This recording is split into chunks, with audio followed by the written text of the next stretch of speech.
நடிகரின் மகள் திருமணத்தில் நடந்த ஆச்சரியம். அவரே சொன்ன தகவல். 80s 90s ஃபேமஸ் நடிகரான தலைவாசல் விஜய் இப்பெல்லாம் குணச்சித்திர வேடங்கள்ல நடிச்சிட்டு இருக்காரு.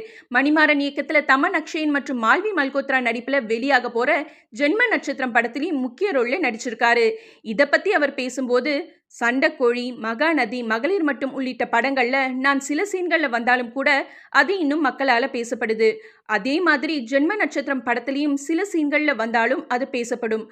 அதோட ஒரு சுவாரஸ்யமான விஷயத்தையும் ஷேர் பண்ணாரு. அதாவது, நான் லேட்டஸ்டா சேலத்துல இருந்து சென்னைக்கு வந்துட்டு இருந்தபோது ஹைவேல தலைவாசல் அப்படிங்கிற ஒரு ஹோட்டல் போர்டை பார்த்தேன். எனக்கு ரொம்ப சந்தோஷம். டக்குன்னு காரை நிறுத்திட்டு அதை போட்டோ எடுத்தேன். அப்போ ஒருத்தர் உரிமையா வந்து என்கிட்ட பேசினாரு. அப்புறம் மகள் எப்படி இருக்காங்க, மருமகன் மேட்ச் விளையாடுறாருன்னு அக்கறையா கேட்டாரு. எனக்கு ஒரே ஆச்சரியமா போச்சு. உங்க மகள் கல்யாணம் ஜாம் ஜாம்னு நடந்துச்சு. நான் கூட வந்தேன்னு சொன்னாரு. நீங்க வந்தீங்களா? நீங்க எந்த வகையில உறவுக்காரர்னு கேட்டதுக்கு, அட போங்க தம்பி, நான் தலைவாசல், நீங்களும் அதே ஊர் தானே, அதான் இன்விடேஷனே இல்லைனாலும் வந்தோம்னு சொன்னாரு.